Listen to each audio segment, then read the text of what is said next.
JWoodBeats.com.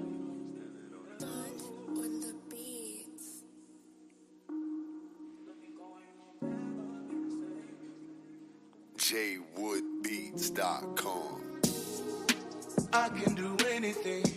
Fuck your opinions and energy. I finally got the epitome. My biggest hindrance was God can't do nothing but fail. Greater is me. I never needed your deity. All of this human capacity. When it gets rough, I can pick myself up and prevail. I can do anything. Fuck your opinions and energy. I finally got the epitome. My biggest hindrance was God can't do nothing but fail. Greater is me. I never needed your deity. All of this human capacity. When it gets rough, I can pick myself up and prevail.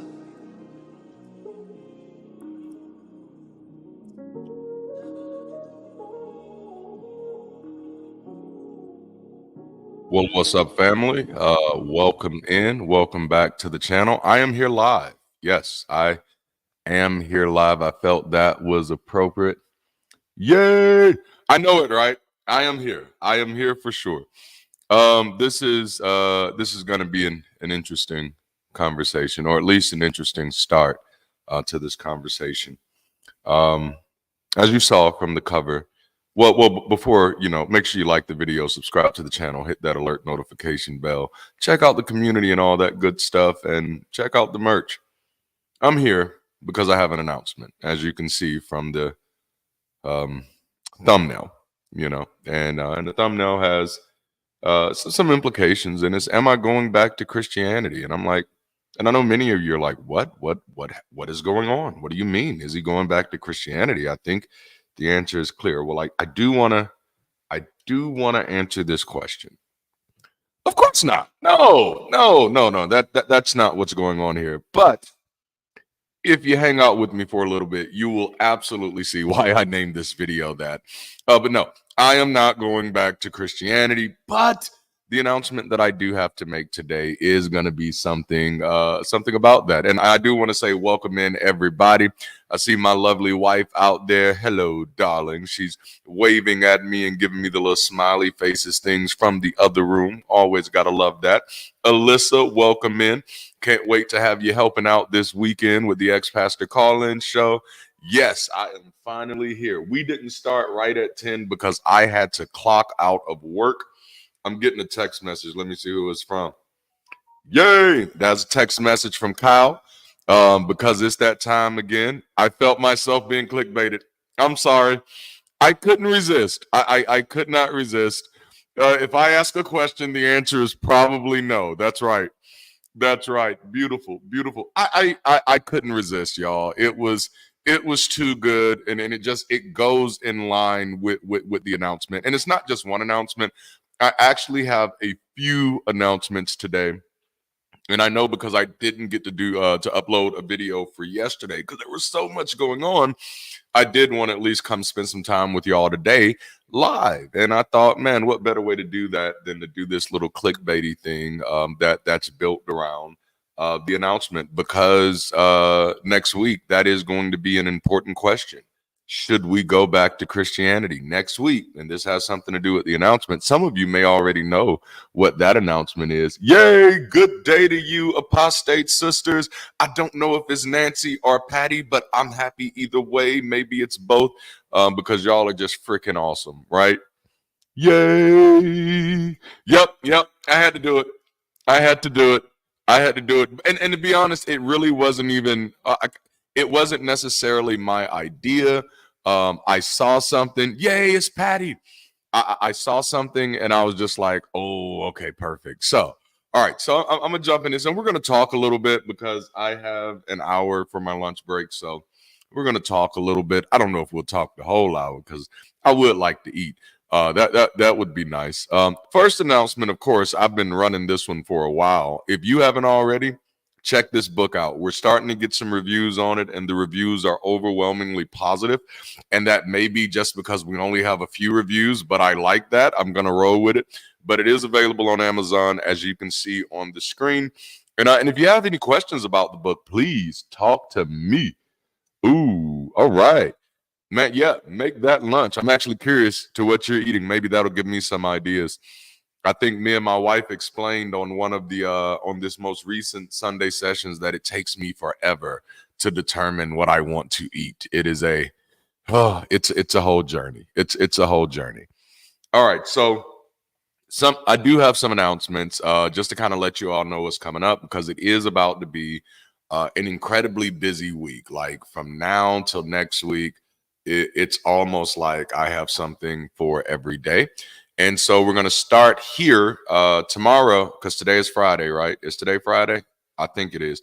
Tomorrow, Saturday, I'm gonna be dropping in for a few to hang out with Mandisa and Black Non-Believers for their they're going to be set up at Dragon Con and also going to be running their birthday fundraiser for Black Non-Believers at the same time. So I'm going to be dropping in as one of the special guests, and I am definitely looking forward to that. Man, it is indeed real. It is the struggle. I mean, it is definitely real. So yeah, I'm gonna be there tomorrow, and that is at. Let me see.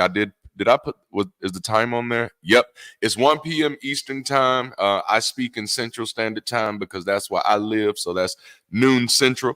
But that's tomorrow. I don't know exactly which point I'll be hanging in, but I definitely encourage everybody to drop in and then support. And then obviously Sunday, my wife and I will be right here streaming live, pretty much in this very spot, closing out this conversation series we've been having called "Change My Mind," and we're going to be closing this out with this with the title "I Know I've Been Changed," and we're really going to be exploring the idea of moments that our own minds have changed and how did we know that our minds had changed, and often when did we know?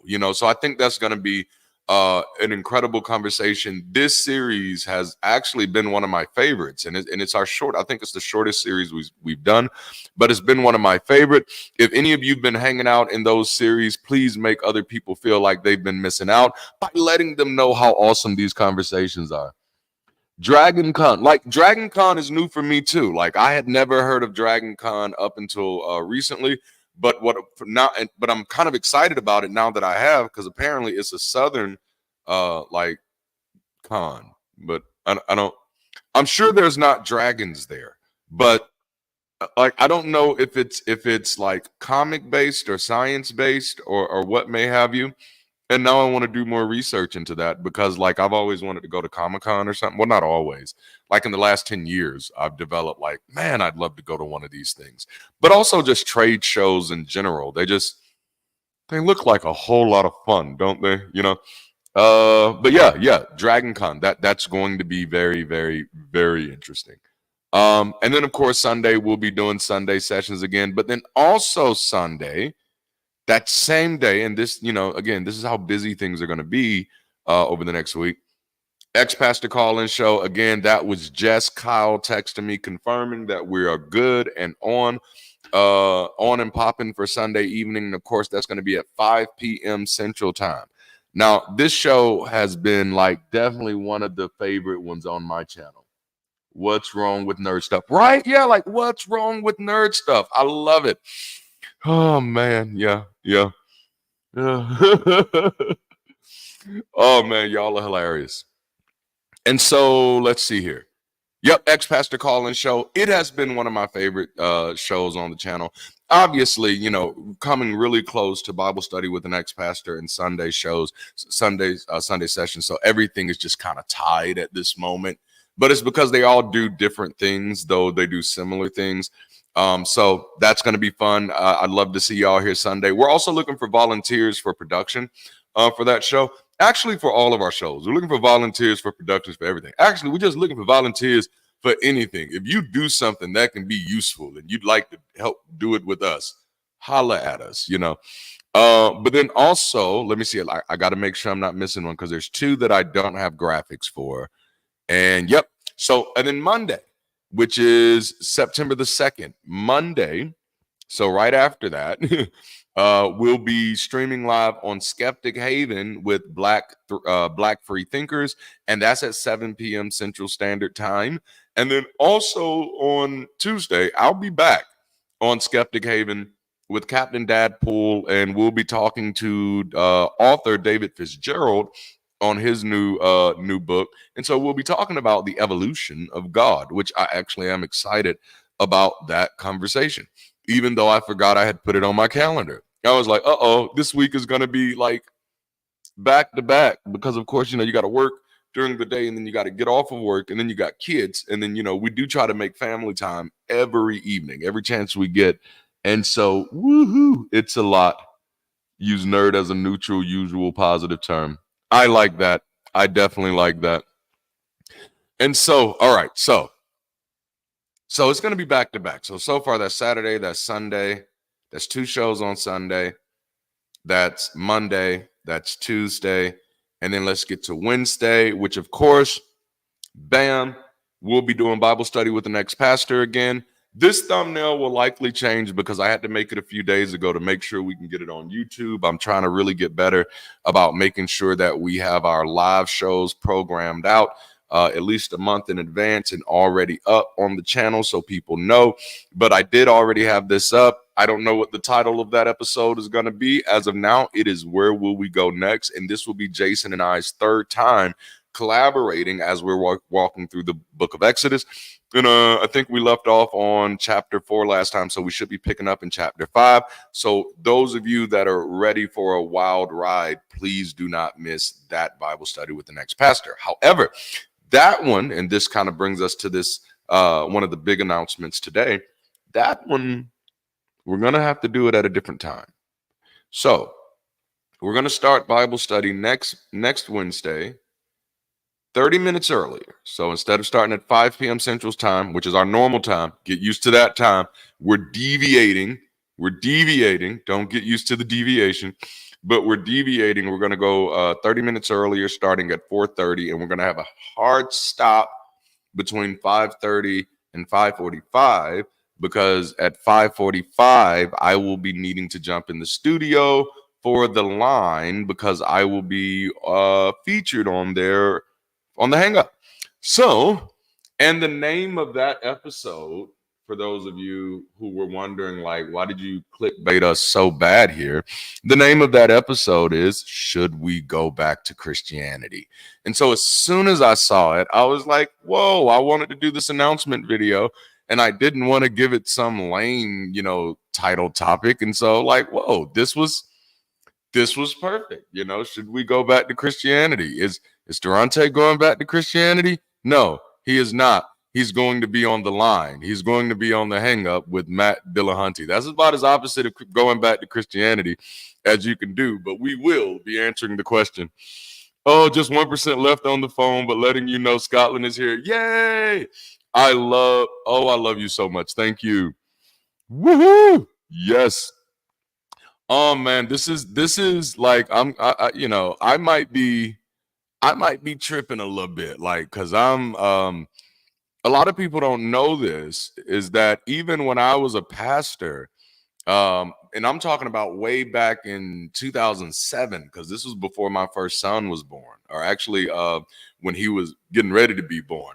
I was watching The Atheist Experience, and I was watching Matt Dillahunty, and it was very interesting because Matt and Hitchens were two of the early atheists outside of someone I'd met in school that actually caught my attention and were saying things that were able to permeate my dissonance, and I think for Hitchens, it was a lot easier for Matt. Like it would have been easy. It would have been harder for Hitchens. What made it easy for Hitchens, for me to for him to kind of permeate, was the virility that Christians like spewed at him.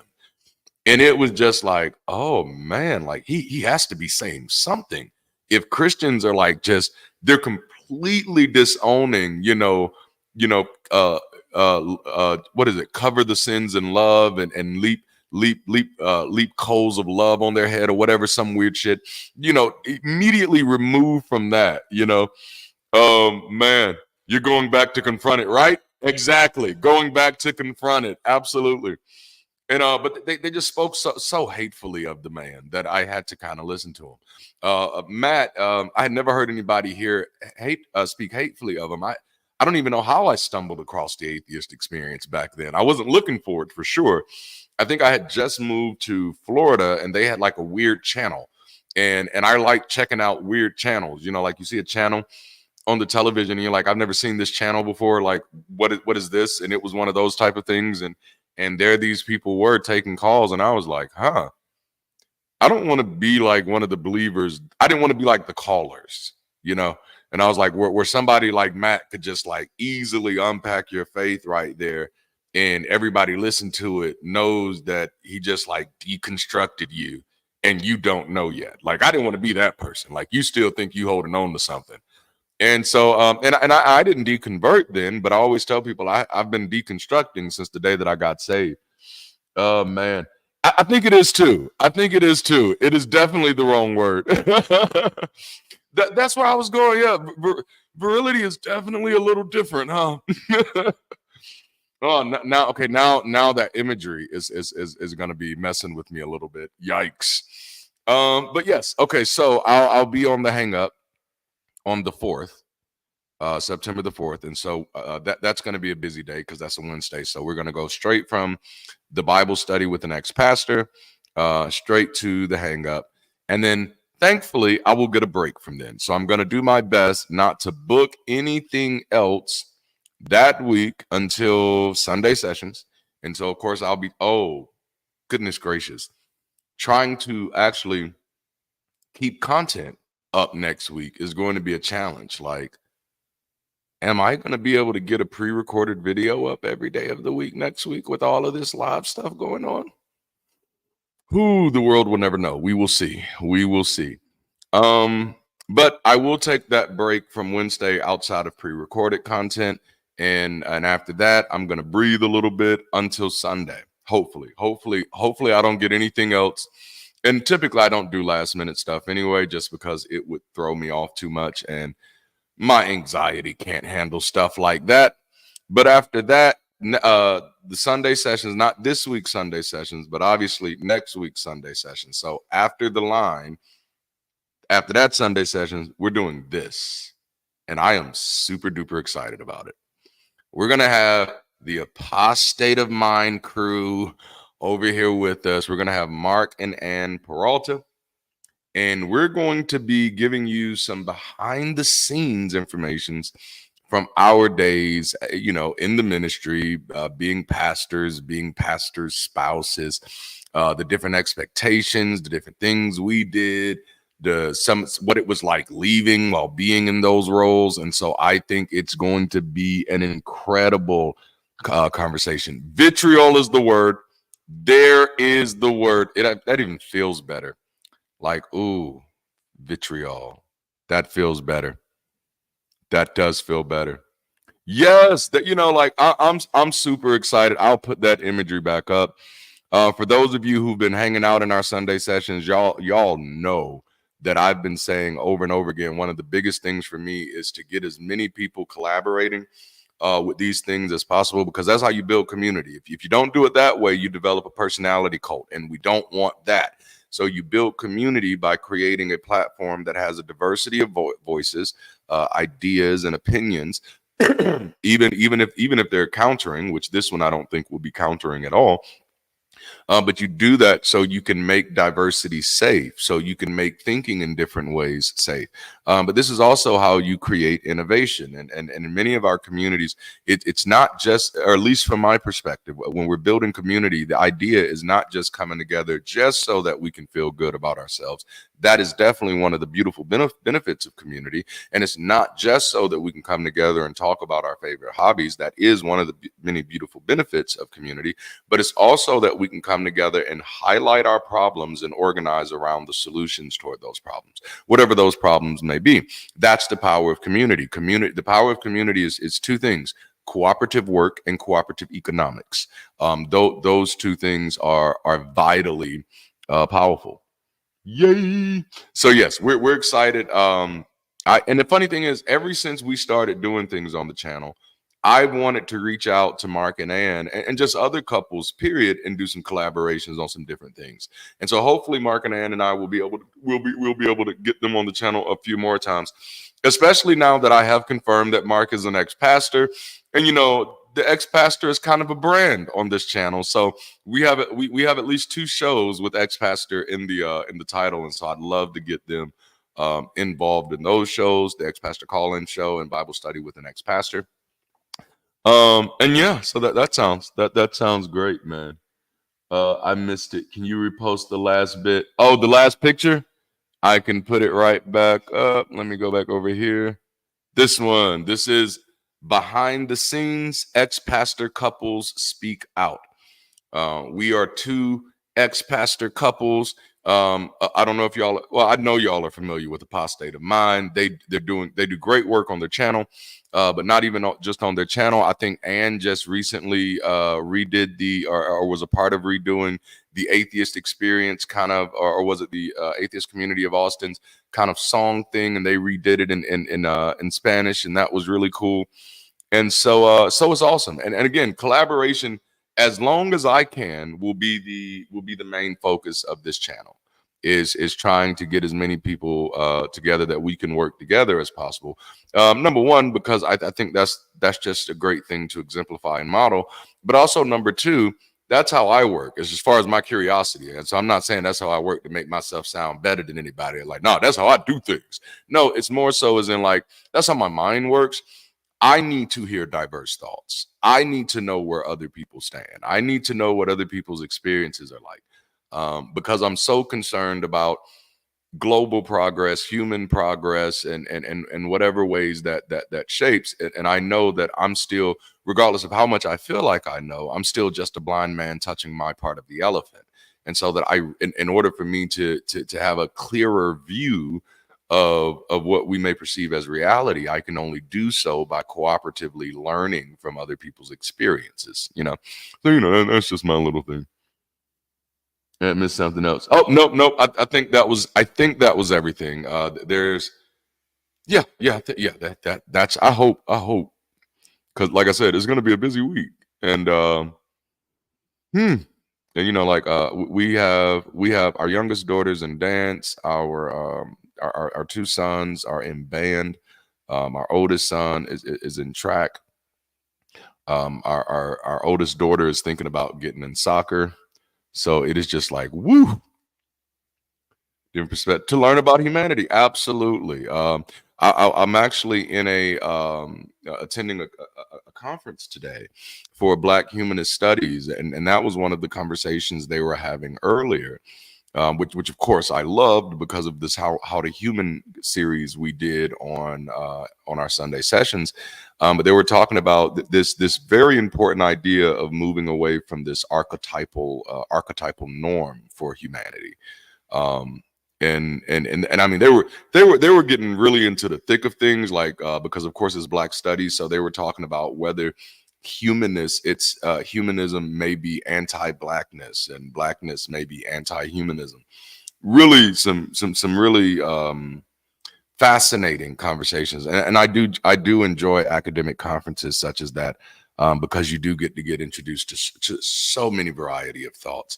One of the things they were talking about was humanism's failure to investigate, interrogate, and give meaning or understanding to the phenomenon of suicide. And I was just like, ooh, that is a conversation, isn't it? You know what I'm saying? So, but I do enjoy things like that. But yeah, the idea is that my humanness shouldn't define anybody else's humanness, or undefine it, and I do find that's a slippery slope that we find ourselves on quite often, especially in this country, that I've seen, is that we are quick to find reasons or ways to dehumanize others, and oftentimes just not intending to, but it's superimposing our sense of normalcy on the rest of the world. And they're just, I think by now we should know enough that normal is a social construct. Normalcy is as much as an illusion as perfection is. It's not something that really pinpoints it. I think the closest you can get to any type of normalcy is a statistical norm, And then understand the thing that you must understand about statistical norms is that they can't be applied across the board. And that's often what happens with statistical norms is we attempt to apply them across the board, and that's how we end up with stereotypes, you know. But like it's probably best to realize that humans are a dynamic species, as is likely all the other species as well, and that we are I mean, just by the very nature of our evolution, we are constantly in flux. And while yes, we have our species has taken a very trackable evolutionary journey here, we must always remember that we as individuals are also experiencing our own individual evolutionary journeys. And so, you know, here's some of my stuff. Let me hit. Oh, why is it not clicking? There we go. I confirm that people from countries and Ubers are wondering what the fuck is wrong with Americans. Yeah, I remember when people thought in a more normal way. Yeah, it's definitely scary over here. It's definitely scary over here. It's man, like, well, I know y'all probably saw my last video on fallacious propaganda, but it's definitely getting to the point where it's hard to know the good guys from the bad guys, because now the good guys are giving themselves permission to behave like the bad guys, and that just makes it a hard line to find at that moment. It's like, well, no, if we just gonna be the good guys, let's be the good guys. Or at least that's why where I like to be, and I don't mean that in any shallow terms. Uh, thank you so much. Like, I was actually afraid to do that to do that video. Like, not afraid rather, but I hesitated. I hesitated. I definitely I hesitated, but I had to. I felt that the conversation on my page was a great way to have the conversation, because I often don't talk about politics that much. Yeah, I see. I got to put this up here. I have old people eyes, so I really have to pull stuff up. And I'm also at the age where sometimes I have to do this, but it has to be close in order for me to do that. But I'm old enough to remember when people just lived, but the right wing nuts have conflated everything politically to the point of absurdity. Absolutely. And that is definitely one of the things that I acknowledge, even with a lot of the problems that are emerging on the left, that it is absolutely in response to a lot of the stuff we've seen on the right. It's a crazy world out here. But I that's why I hope, in the midst of all of this, that this channel somehow helps people remain that, like, we can be people centric, and that and even when other people's opinions are just like horrible, like, they're still people, and just make sure their opinions don't get power, the old people eyes, right? Like, it's bad. It's bad. Like, it's horrible, man. Oh man. Yeah, yeah. It's so fun. Like, I have to people at work pick at me because when we're doing Zoom meetings or team meetings and stuff, I'm always like, all right, if I'm presenting, I'm always like, yeah, I'm gonna have to biggie size this to make this big enough for me to read it and talk to y'all. And it's which, I have a way with words. I like saying things that are funny. Let's see here. One lens that helped me is to center the idea that that's the way we've always done it. That's just how it is not adequate justification for anything actually worth doing. Absolutely right. And I think if I stuck to that type of viewpoint, I'd still be a Christian. I'd just be like, well, no, if I'm supposed to accept this, that this is an acceptable argument for politics, then this is an acceptable argument for religion. Well, this is just the way things are, and you can't change it. What? No, no, no, no, no, no, no, no, no. Like that. That's no. I know history better than that. If you couldn't change it, we'd still be under the Roman Empire. You couldn't change it. We'd still be actually, we'd probably more likely be under Genghis Khan, because that dude was damn near unstoppable. All his cousin Wright got in bed with the Russians, starting with Reagan. Ooh, now that is interesting. I really believe people are so often operating from their traumas. Nobody's bad, and that is, oh, now that's where I live. That's the work that I aspire to do. That's where I live. Is that really everybody's responding to their trauma? Nobody really sees themselves as bad. Nobody really sees themselves as vile. Even the people that we see as just the absolute worst, they do not see themselves like that. And it's often it's this thing like, You know how back in the days in the movies, it was always, how do you sleep with yourself at night? And that idea comes from like, if I were you and I said those things, I wouldn't be able to sleep with myself. But see, the fact that that person can sleep with themselves lets you know that they don't see those things the way that you do. And I'm not saying that to justify. And that becomes the hard part about these conversations, is that you can't explain reality without sounding like you're trying to justify bad behavior or bad opinions. And it's like, no, but we are trying to detach those behaviors and those opinions from the personhood of themselves, and so that you can further interrogate. And that's one of the reasons why I think I did that video on meditation, because when you learn how to do that with yourself, because that is a part of the work you learn how to do with yourself through meditation, is how to detach yourself from your thoughts, from your opinions, and even from your experiences, realizing while all of these things are somewhat extensions of me and parts of me, none of these things are me definitively. And none of us would want to be defined by our most stupid moments, and yet many of us have had plenty of some really stupid moments where in those moments we weren't purposefully, or at least I think, weren't purposefully trying to be the stupid person, but there were just some ideals that we were clinging to, that were harmful, but in our social context was not harmful. And as a black man who's had to wrestle with living in Alabama for the majority of his life, like, I've had to wrestle with that like, even some of the people who are highly prejudiced, I had to finally realize, like, and I'm not saying all of them, but a lot of people who I had to deal with who are highly prejudiced, many of them were prejudiced and did not see it as any type of negative thing. They didn't see it as any form of negation of their morality, of who they were as good people.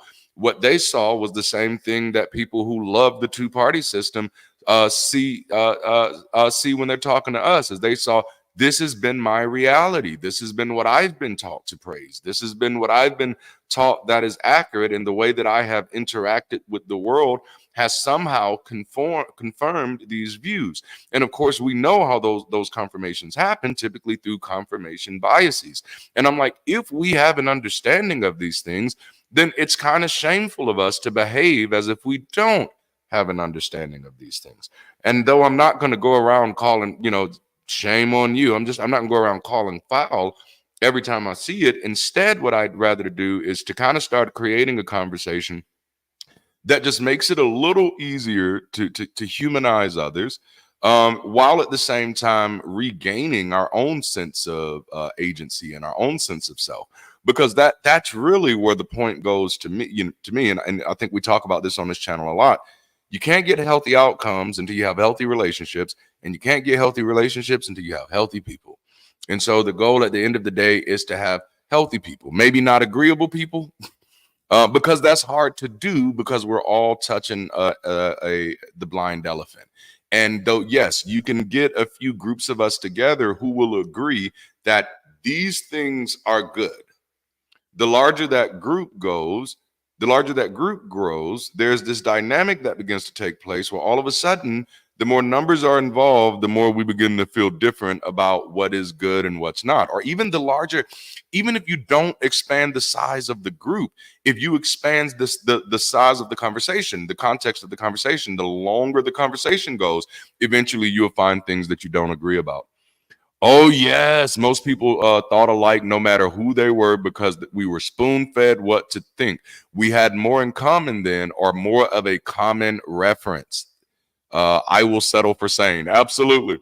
Absolutely. And that is the reality. And that's something that is creating a dissonance in people, especially people who remember that and don't have the awareness of remembering that. So for them, they haven't necessarily stopped being spoon fed. And so the world just looks very, very scary to them, because it's like, it was never like this before. But I remember growing up, and, my because it's a common thing that, in a lot of communities, and I don't know if it's just poverty communities or everybody, but it's always, I remember in my days, this wasn't happening, or this wasn't happening, or this wasn't happening. But then when I go hang at the juke joint, at the little spot where they're gambling at, with other older folks at, and they talking about, when they were younger, and they're talking about the very same things, that they were just saying that, like this didn't happen. And I'm like, well, these people are saying it did happen. So, but then even now, like in my age, like there are people that I went to school with where I absolutely know what they were doing. And they're like, man, we wasn't doing that when I was kids. And I'm like, yes, you were, because I was doing it with you. Stop it. But, but we do have these cognitive deficiencies at times that kind of they kind of proliferate towards our these ideas that we've already kind of attached ourselves to. Yes. Here's the issue with Russia. I've caught Christians siding with them on Twitter over Dems Progressive of the West. For sure. Absolutely. Because Christians are odd. Let me stop. And I say that as a former one, right? Oh, and for those of you just jumping in, no, I'm not going back to Christianity. That was the answer. This was just about announcements and an opportunity to hang out. All right. So I think I've said everything. Y'all have gotten me rambling on a rabbit trail. Do I have anything else to hit? I've hit all my announcements. This is going to be a busy week. Sunday sessions, we're closing out the reasons, not the reasons why we feel. We did that last week. We're closing out with I Know I've Been Changed. I know it, right? I wanted to make sure that I said it again once I saw you come in, Kenny. Oh, man. Nope. The actual connection to the title is on September the 4th. I will be on the line on the Hang Up with Matt Dillahunty. And the name of that episode is Are We Going Back or Should We Go Back to Christianity? And so I thought that would be a great title for this announcement video. Yeah. My wife is still in the chat. All right, I'm gonna have to jump off of here in a few minutes because even though our air conditioner works now, I still am in the garage. And so it is warming up. I got this button-up shirt on and I got this hat on. And I'm just gonna be honest, I put this on for y'all. As soon as this camera goes off, I don't even dress up like this for work unless I have meetings. And then I do what I do. But other than that, thank you so much, Kenny. Oh man, but other than that, it is what it is. So y'all know I stay super busy. We do have a lot of projects coming out. I know we're planning on doing some karaoke stuff in the Discord. And we're planning on doing some game night stuff in the Discord. The last Sunday in September for our Sunday sessions, we're going to do Friends and Questions Day, which is a throwback from something I used to do when I was a pastor called Friends and Family Day, where instead of making it conversation based that day, woohoo! Instead of making it conversation that day, have a great one. We're actually probably going to do some cahoots, just have some fun games and just get to know each other, get to build a little bit. And then that day, I'm trying to make it my best that me and baby girl can hang out in the Discord and one of the voice chats and maybe continue with some karaoke and questions. And okay, I think I've hit everything. Is that it? Am I missing anything? Does anybody out there know of anything else I'm doing that I don't know about or that I've forgotten about? Again, ex-pastor call-in show this weekend, Sunday sessions this weekend, Bible study with the next pastor next week. Yes, I like this community is growing beautifully. I am so excited for all of y'all. Again, next week Sunday session, Mark and Ann Peralta from Apostate of Mine. I'm going to put that one back up. So we'll just kind of work backwards. All right. So this is September the 8th. And I'm super excited about this. So have I put this up yet? As soon as I put this up, I'll share the link out so we can start sharing it with folk. This is September the 4th. And like, this is going to be my first time on the line. And I'm like, wow, I don't even know how we got here. I don't know how we got here, but I'm excited. This is also going to be September the 4th. And this is with Jason Foe. This is probably going to be my most collaborative week ever. So this is a major win for me. This is not a micro win. This is a major win because almost every day, starting tomorrow, I'm going to be with somebody else. And that's just, that's community to me. And of course, so this is Sunday. And then this is Sunday. And then this is tomorrow. So it is going to be a busy week. Right? Definitely. I got to get them notes ready. All right, y'all. Well, I'm going to check out of here so I can give myself some time to debrief and unwind before I got to clock back into work and deal with the madness. Thank you, darling. It is so nice to have such a supportive spouse, a partner, a friend, someone that I've been rocking with at least since 9th grade. And it's or at least that's when we met, and it's been really nice to get rekindled and rebuild, and like we celebrated our anniversary this year. Woohoo! Yay us! And next year will be a solid 10 years strong. So it's who would have thunk it, right? And so just really exciting times, man. And I never thought we'd be this far. And when I started launching stuff on the channel, but this is absolutely amazing. And um, hopefully I'll get to be hanging out with one of the apostate sisters pretty soon because they're going to be traveling down this way, and hopefully we'll get to have some dinner with them, or coffee, or some breakfast, or some wings, or something. But we're gonna make it work. I'm actually super excited about that. I actually told my wife this morning after I saw the message, which is why it took me so long to respond to the message, because I was just tripping. I was like, oh snap, we're actually gonna get to talk to adults. Like, oh my goodness, like, oh, it feels so good. It feels so good because sometimes being in Alabama feels like being in Never Never Land. It's crazy. Everybody wants to talk about Jesus, right? All right, y'all. Thank y'all for hanging out with me. Let me get on my brand page so I can put us a closer on here. I love y'all so much, man. Keep doing what you're doing. Stay progressive, man. Keep rising. Keep living your life, and just keep finding a way to work together. That's the really. I mean, those are the two things: healthy people, then healthy relationships, right? And as we have those things kind of working in conjunction, then we can really build some healthier outcomes. And that's I don't want just a better today. I don't want to just feel good today. I want to be sure that tomorrow's taken care of as well. And then also, when I run into problems or I run into things with other people and I say, man, I wish that was a problem I could solve. I wish that I could have some impact there. That's the utility of community. And that's why, when we do things on this channel, the really big push is bringing us together as much as we can. We don't have to be tightly affiliated. We can be loosely correlated. And that's still enough to form a large enough network where that when people, number one, in the secular community are dealing with, social ostracization or disenfranchisement, due to their belief systems or non-belief, then we'd actually have adequate support for them, real support for them that goes beyond, just a few documents to read or something. But then also just for the larger community as well. When the more we work together, the more we find time to do community together, the more we enable ourselves to actually be able to solve problems easier. I know one of the programs that we've done a few times, my wife and I, we called Help and Hope, and one of the taglines was, it's easier for many to help one than it is for one to help many. And that really came from this place in my life where I'd spent, over probably nearly 2 decades, like taking care of as many people as I could, down to the point at one point I had, nearly 8 to 10 adults living in my house, because it was really hard for me to see people without and not say, well, I have a room here. Come on, let's go. I was definitely the type of person who, if I saw people without, I'd go without for a while to make sure that they were. And then, I realized, like, holy snap, this isn't sustainable. And I thought it was for the longest, because it was just like, well, God is going to reward your son. Don't worry about it. And it was like, holy shit, it doesn't really work like that, So I gave myself freedom to kind of approach this from a more critical way, and that's where I am now.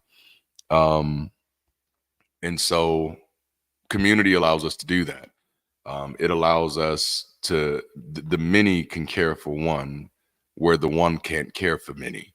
And that makes it a lot easier, especially when there's a lot of minis, the more minis you got, you go from needing $100 donations from everybody to a dollar donation from everybody.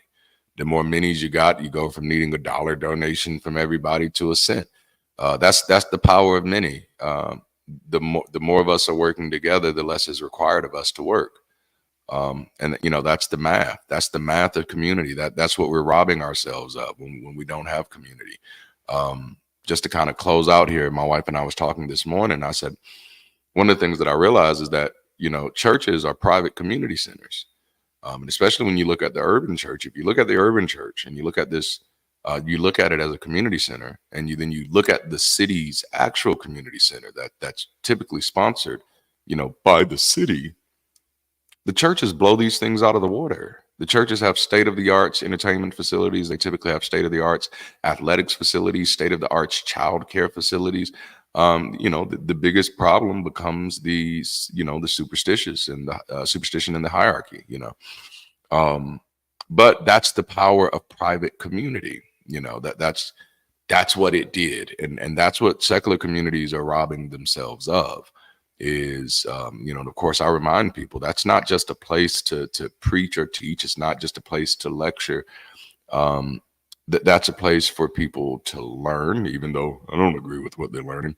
But it's also a place for people who are interested in music. It's a place for them to actually have a platform to use those talents and to hone those talents. It's for people who have a passion for children, to actually be able to use that passion for children at a pace that doesn't burn them out, because then the majority of everything that's offered here is offered volunteer based in those situations. Well, while there is some burnout issues, but the burnout issues are typically due to there not being enough many. So and that's how it works. The more you have working on a thing, the less work is required from each individual, and that ultimately makes it scalable and sustainable.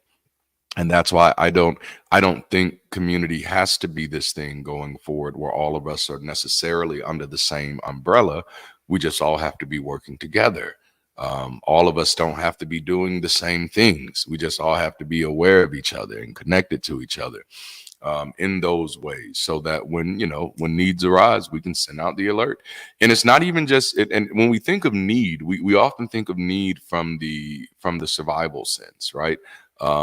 People being on hard times, but need is so much deeper than that. And that's why from a sociological perspective, I do enjoy things such as Maslow's hierarchy of needs, even though I don't necessarily put those needs on a hierarchy. But I do enjoy understanding that there are layers to what we need. And I think we talked about that in one of our Sunday sessions too, about how even as we have evolved as a society, what needs mean to individuals have changed significantly. You know what I'm saying? There are things that you need today that you couldn't even possibly imagine you need, 50 years ago. Like today, there are many families who says, no, my child needs a cell phone. Needs a cell phone, right? And yet 100 years ago, and it may be true today for a lot of reasons, right? But like maybe 150 years ago, people would be looking at you like, what are you talking about? He needs a what? What is that? What are those words you're saying? Cell phone? What is that? Because that's how much our needs change. Like today, your child gets 16 and you're like, okay, Billy needs a car. Like, all right, well, you go back in time 500 years ago, and who needs a what now? What is that? What is this thing you're talking about? What is this witchcraft you're speaking? You know, but that it's a very shallow example, but it's a very real example of how our perception of what our needs are have changed. And I think that's probably some of the limits in some of the secular community, because we limit our needs to just those survival things, or just the need to like break away from bad thinking. And it's like, yeah, but what about just the need to enjoy life, and then because that becomes the biggest need of just fulfillment and enjoying what you're doing. And you don't really get to do that unless you get to do some exploration and some interrogation. And then unless you were just born into money, you don't always have that capacity. But then community allows you to get a window into so many different people's lives. And then also community allows you to take trips that you likely wouldn't have been able to take on your own, in the same way that it did for people for public school, or even for churches when we do field trips for the kids. As a community, we'd get together and we'd do fundraisers so everybody could do it. Now, if I just went out there by my damn self and tried to wash them cars, I wouldn't be able to wash up enough cars to pay myself to go to Universal Studios back then. But you get the community involved. You can watch quite a bit of cars because, again, the more people that are a part of it, the less work that is required of each person. I don't know if we ever get to the place of no work. I often tell people I don't know what no work means, because when you look at the definition of work is applied energy applied, and so therefore work seems to be inseparable from living. Just the very state of living is working. Something's at work. And he's like, people are like, I just don't want to work anymore. And I'm like, oh, man, what if your sales just said that? I mean, your sales just decided, like, I don't want to work anymore. And then everything stops. That's where that goes. And I don't know, I may be overly progressive in that way. Again, y'all know I'm hyper productive. But my hyper productivity is also to help get me to a place where I can actually experience this world. I have an extreme curiosity that I've robbed myself of, for the 2 decades I spent in Christianity, and I now want to be able to honor that curiosity. So I just have a productivity as of now that I'm hoping will help me reach those goals, so that I can get there. All right, so I was supposed to be done 20 minutes ago. I still got plenty of time on the clock for my lunch. Besides, it's me. I'm a boss. I do that. Now let me stop. But this has been great. I love y'all. Thank y'all so much for your support. Like, thank you for your appreciation. Thank you for your defense. Thank you, just for your alignment, and I have no unrealistic expectations that we'll agree on everything. So thank you for honoring me, even when we disagree, even when I say something that might rub you the wrong way. Thank you for, like, man, that human has a different opinion. That's life, because again, I think that's what I said earlier. The longer you talk to somebody, you're going to move beyond agreement and get into disagreement. And it's very important that we learn how to still humanize each other, even at those levels. And it's also important that we learn where we're aligned with other people, because that's how we can shift our networks around and just make everything, help things work more smoothly. I think sometimes I do look at humanity a little more mechanical than people. Yeah, mechanical. We'll work with that. Look at humanity a little more mechanical than most people are comfortable with. But trust me, I value the variables and the complexity of it.